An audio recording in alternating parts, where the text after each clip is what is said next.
comme on vient de voir précédemment, la commande git status me permet de voir le statut de mon projet Git.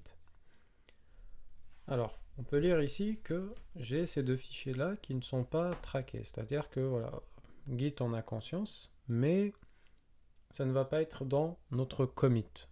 On va voir après ce que veut dire commit, mais grosso modo, là, ça nous propose d'ajouter ces fichiers, c'est-à-dire de les prendre en compte. On peut imaginer ça comme si on allait faire nos courses, et en fait, je dis, voilà, ça je prends, ça je prends, ça je prends pas.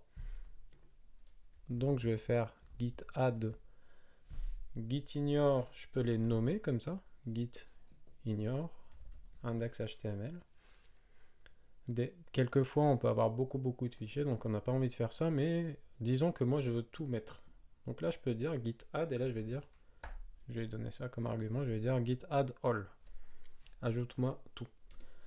Là, on peut voir que notre status n'est plus le même, on va dire. Donc là, tout à l'heure, on passe de non traqué, changement non traqué, à changements qui vont être committés. Et l'inverse de add, si vous voulez, ça serait d'utiliser reset. On peut le faire par exemple sur index.html. Et là, git status encore une fois. Donc là, on peut voir qu'il y en a un qui va être commité. L'autre, il va être tout simplement ignoré, du moins pour le moment.